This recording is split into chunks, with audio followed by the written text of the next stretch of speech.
کہ اس روز میں نے دسترخوان پر کچھ نوٹوں کو بکھرے ہوئے دیکھا تھا۔ کھڑکی کھلی ہوئی تھی اور پنکھا چل رہا تھا۔ مجھے لگا یہ پیسے باہر نہ اڑ جائیں، اس لیے میں نے ان پیسوں کو اکٹھا کر کے اٹھا لیا۔ یہ کہہ کر امام صاحب اپنا سر جھکا کر رونے لگے۔ یہ دیکھ کر میاں بیوی دونوں پریشان ہو گئے اور امام صاحب سے کہنے لگے، امام صاحب کیا بات ہو گئی، آپ رو کیوں رہے ہیں؟ امام صاحب نے کہا، میں اس بات پر نہیں رو رہا کہ آپ لوگوں نے مجھ پر الزام لگایا ہے، میں اس بات پر رو رہا ہوں کہ آج اس بات کو پورا 1 سال بیت چکا ہے اور اس 1 سال میں تمہارے گھر میں کسی نے قرآن پاک کو چھوا تک نہیں ہے۔ اگر کوئی صرف ایک بار قرآن پاک کو کھول دیتا تو تمہیں تمہارے پیسے مل جاتے۔ اتنا سنتے ہی وہ شخص دوڑتا ہوا اپنے گھر میں رکھے قرآن پاک کے پاس گیا اور اسے جیسے کھولا تو اس کے جزدان میں وہ سارے پیسے موجود تھے۔ یہ دیکھ کر وہ شخص بہت شرمندہ ہوا اور قرآن پاک کو چومنے لگا اور امام صاحب سے وہ معافی بھی مانگنے لگا اور امام صاحب سے کہا اب سے وہ روز قرآن پاک کی تلاوت کرے گا۔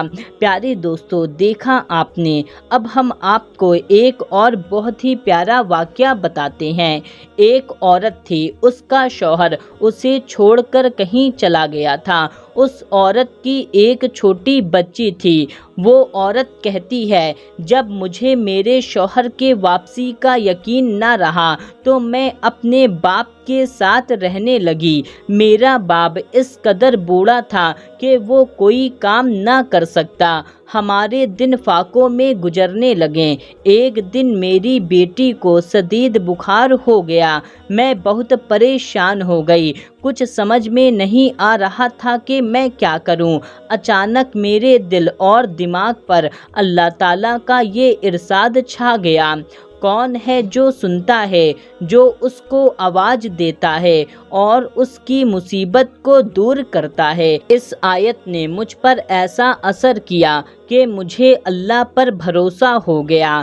میں اٹھی، بچی کے ماتھے پر ٹھنڈے پانی کی پٹی رکھ دی اور وضو بنا کر 2 رکعت نفل نماز ادا کرا اور پھر میں نے دعا مانگی۔ دعا مانگنے کے بعد پھر بچی کی پٹی کرتی اور نماز پڑھتی، دعا مانگتی۔ یہ عمل میں مسلسل کرتی رہی۔ 2 رکعت نماز پڑھتی، دعا کرتی اور بچی کی پٹی بدلتی۔ میں اس عمل کو کر ہی رہی تھی کہ اچانک ہمارے دروازے پر کسی نے دستک دی۔ میں اور میرے والد پریشان ہو گئے کہ اتنی رات میں اس پہر میں کون ہو سکتا ہے۔ والد نے پوچھا، کون ہے؟ آواز آئی، میں ڈاکٹر ہوں۔ والد نے دروازہ کھولا۔ ڈاکٹر اندر آتے ہی پوچھا، مریض کہاں ہے؟ میں نے اشارہ کر دیا۔ ڈاکٹر بچی کو چیک کرتا ہے اور پرچی پر دوائی لکھ کر مجھے دیتے ہوئے کہتا ہے، لائیے میری فیس۔ میں نے ڈاکٹر سے کہا، میرے پاس تو فیس نہیں ہے۔ ڈاکٹر کو غصہ آ گیا اور اس نے کہا، اگر فیس نہیں ہے تو مجھے فون کر کے کیوں بلایا تھا؟ میں نے کہا، ڈاکٹر صاحب، ہمارے گھر میں فون ہی نہیں ہے، ہم نے آپ کو فون نہیں کیا۔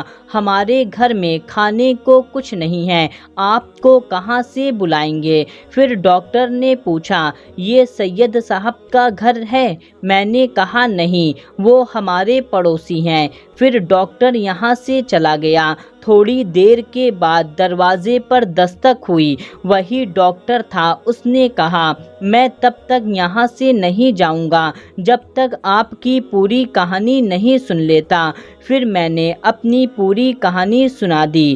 وہ ڈاکٹر وہاں سے باہر چلا گیا اور پھر تھوڑی دیر کے بعد آیا تو اس کے ہاتھ میں دوائی اور گھر کا پورا راشن تھا۔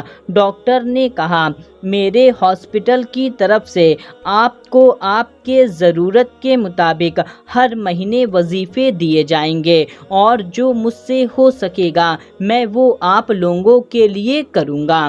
تو دوستو، دیکھا آپ نے اللہ تبارک و تعالیٰ پر بھروسے کا نتیجہ۔ جو شخص اللہ تعالیٰ پر جتنا بھروسہ کرتا ہے، اللہ تعالیٰ اس کی مدد ایسے ہی اس طرح سے کر دیتا ہے۔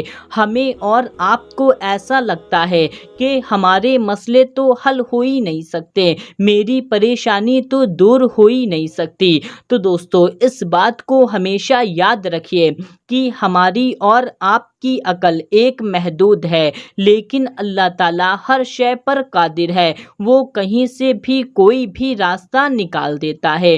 بس آپ اللہ تعالیٰ پر بھروسہ رکھیں، اللہ تعالیٰ آپ کی بھی مدد فرمائے گا۔ تو دوستو، یہ واقعہ آپ کو کیسا لگا کمنٹ کر کے ہمیں ضرور بتائیں۔ ملتے ہیں تب تک کے لیے اللہ حافظ۔